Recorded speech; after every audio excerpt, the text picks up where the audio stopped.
À tous deux, j'espère que vous allez bien. Donc voilà, quand le Barça gagne face à la Valence 2-0, c'est pas évident. Et je trouve que sur ce match, le Barça a dominé sur l'ensemble du match, même si le Barça a souffert. Parce que la Valence, en fait, ils ont eu des occasions, les gars, faut le dire. En fait, heureusement que Chesney, aujourd'hui, il était dans un grand jour.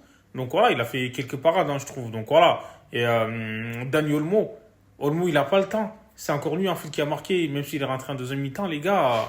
Voilà, un Flick qui sentait qu'il y a quelque chose qui allait pas, parce que Firmino Lopez, il était en dehors de level aujourd'hui. Donc voilà, Lewandowski, moi je trouve, honnêtement, Lewandowski, il a pas trop pesé. En deuxième mi-temps, c'était mieux, mais en première, c'était compliqué.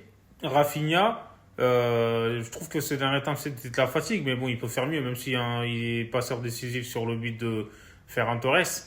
Et là, c'est les 3 points qui étaient très importants, en fait, les gars. Donc voilà, le Barça repasse devant l'Atlético Madrid en attendant le match du Real Madrid. Donc voilà quoi. Même si le Real gagne, le Barça va rester devant enfin, sur le classement. Et je trouve que, comme je l'ai dit, Kobarsi, franchement, il a fait un très bon match. Il a été solide.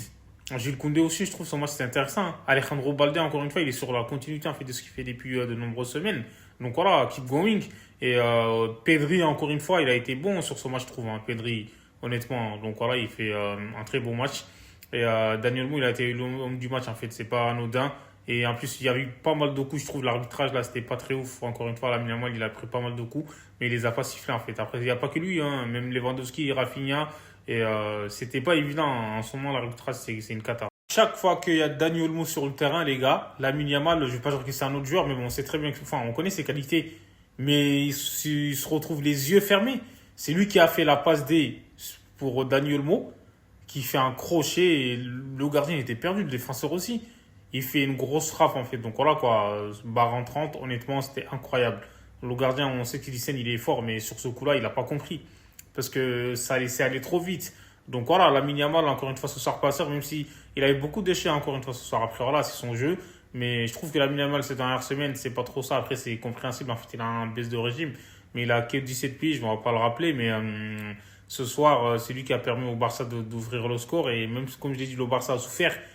Et Las Palmas, ils ne voulaient pas lâcher le morceau, en fait, les gars. Même s'ils ont marqué, il y avait hors-jeu et tout.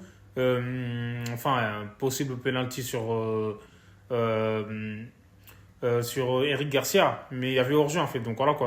Pour le coup, la VAR, elle a servi à quelque chose. Mais sinon, je trouve, comme je l'ai dit, hein, la Yamal, on l'attend sur la finition. Et il faut qu'il change d'attitude. Faut qu'il montre un peu plus, en fait. Ferran Torres, les gars, il a changé, en fait, faut le dire. Hein. Ferran, en ce moment, il est en mode requin. À chaque fois qu'il rentre sur le terrain, il est décisif ou je sais pas, moi, on voit quelque chose, en fait. Il est en confiance. Donc voilà, contrôle du droit, frappe du gauche, grosse frappe, le gardien, il ne pouvait rien faire. Rafinha, il s'est battu sur le coup. Donc voilà, quoi, sur le ballon, il a permis à Ferran Torres de marquer. Et comme je l'ai dit, hein, cette saison, honnêtement, je ne veux pas dire qu'il a pris une autre dimension, mais bon, si il avait beaucoup plus de temps de jeu, même si on sait que ça fait quelques matchs, il ne joue pas. Et là, il est rentré encore une fois, il a été clinique. Lewandowski, il faut qu'il se réveille en fait, les gars. Ferran, ah ouais, bravo, franchement, il a inversé la tendance. En tout cas, le Barça pour remercier Chesney, les gars. Grâce à lui, à un parti, le Barça a pu partir avec la victoire et a pu garder sa cage inviolée. En fait, sans lui, je pense que ça aurait été un tout autre match. Donc voilà, comme je l'ai dit, là, lui, sur le terrain, en fait, il est là pour la guerre, en fait, pour tout niquer. Chesney, tout le monde l'a critiqué, moi y compris. Hein. Après, voilà, ça faisait un petit moment qu'il n'avait pas joué. Mais là, il se donne à fond. J'ai l'impression, en fait, il a envie de se tuer, en fait, pour ce maillot, pour l'amour du maillot, en fait, les gars. C'est dingue. Donc, bravo, chapeau et quel match, encore une fois. Et honnêtement, il n'a pas peur. Il va au duel et tout. Et en fait, il va à 100%. C'est dingue. Donc, le Barça est premier, ça fait plaisir. Et, abonnez-vous.